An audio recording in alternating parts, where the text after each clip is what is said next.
Halo Sobat Pro-Bocor, kembali lagi saya akan membahas sedikit tentang PSM Makassar, di mana PSM Makassar akan berhadapan dengan Borneo FC di pekan ke-29 BRI Liga 1, yang katanya PSM Makassar sudah 7 tahun tidak pernah menang di kandang Borneo FC. Apakah PSM Makassar mampu memutus rekor negatif ini di pertandingan yang akan berlangsung nanti di kandang Borneo FC di musim ini, atau masih akan berlanjut? PSM Makassar tidak pernah menang di kandang Borneo FC selama 8 tahun. Ya, kita akan menyaksikan tentunya pertandingannya, karena ada beberapa pemain PSM Makassar yang kembali diragukan untuk tampil ketika PSM Makassar menghadapi Borneo FC. Sebelumnya kita tahu udah ada 3 pemain, diantaranya yaitu Latirpal akumulasi kartu, Lansinari juga akumulasi kartu, Ananda Raihan yang cedera parah, dan ditambah 2 yang masih diragukan, artinya bisa turun bisa enggak teman-teman, yaitu antara Balotelli atau Albertin Joao Pereira, begitupun dengan Matthew Silva yang dikabarkan berpisah dengan rekan setimnya di tempat latihan, atau ya berlatih terpisah teman-teman. Artinya ada masalah dengan 2 penyerang asing PSM Makassar ini. Kita tahu Matthew Silva ya baru-baru juga kembali dari cederanya teman-teman, mungkin sekitar 2 minggu dia menepi bersama PSM Makassar, dan Matthew Silva sejauh ini belum mendapatkan 1 gol bersama PSM Makassar semenjak berseragam PSM Makassar. Padahal kita tahu pemain ini cukup tajam di tempat sebelumnya di Liga 2 PSKC Cimahi teman-teman. Sementara Balotelli yang juga diragukan untuk tampil karena berlatih terpisah dengan rekan-rekan setimnya, ya sejauh ini juga lagi dalam sorotan, karena tidak seperti ketika awal-awal bergabung bersama PSM Makassar, di mana 3 pertandingan mampu mencetak gol terus, tapi setelah itu Albertin Joao Pereira atau Balotelli kini melempem penampilannya teman-teman, tidak pernah lagi mencetak gol, apalagi juga pernah terkena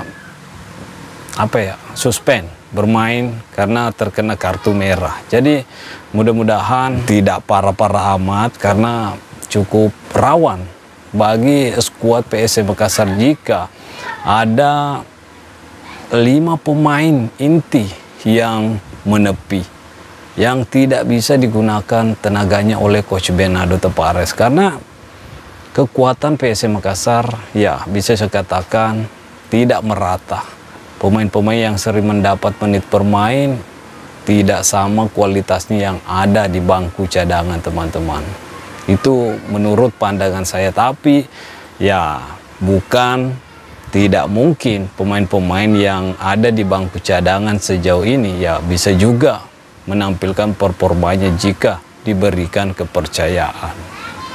Termasuk ini Rashid Bakri, yang sejauh ini kita tidak pernah melihat dia bermain bersama PSM Makassar. Cukup lama Rashid Bakri absen bermain bersama PSM Makassar, meskipun kita tahu dia terus berada di bangku cadangan PSM Makassar, tapi belum mendapatkan kesempatan, atau kalau bersainglah dengan tim-tim juniornya saat ini seperti Ananda Raihan, seperti Akbar Tanjung, M. Arpan.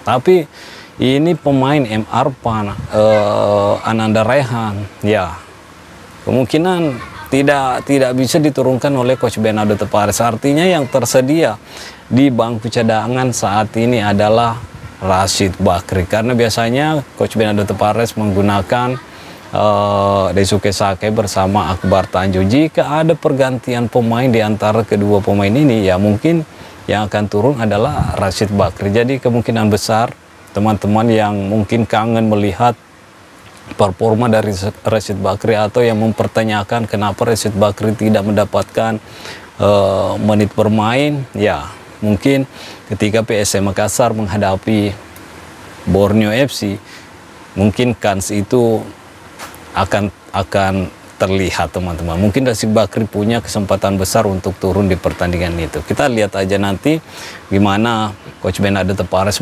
mengatasi kekurangan lini tengahnya.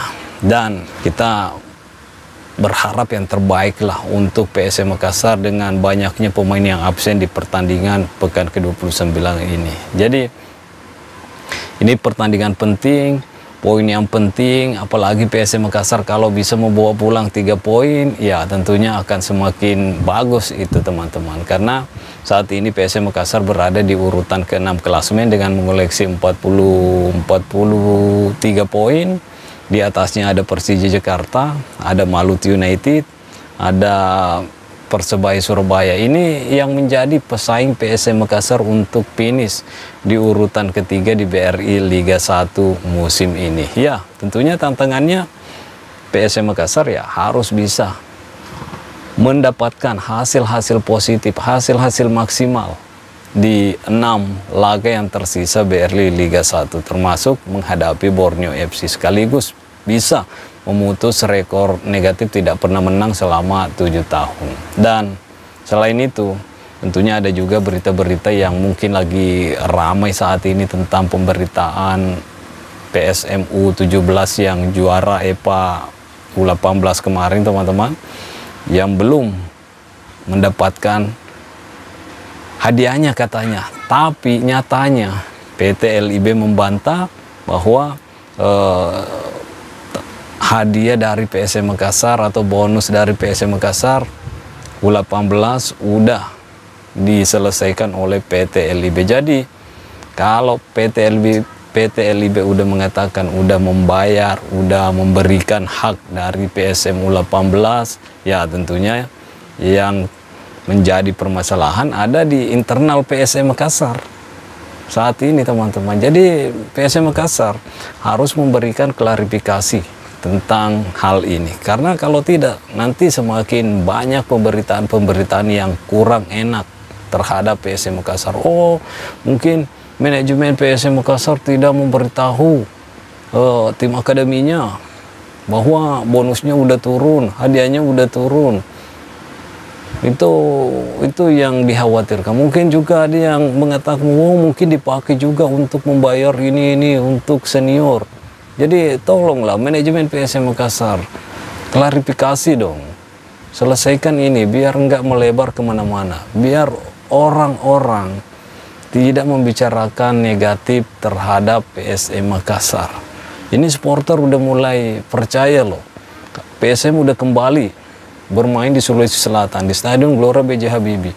Bangunlah sesuatu yang baik, sehingga PSM Makassar bisa mendapatkan income yang lebih banyak lagi, terkhusus dari para penggemar. Kalau penggemar kecewa, supporter kecewa, memboikot PSM Makassar untuk datang ke stadion, gimana? PSM Makassar sendiri yang rugi.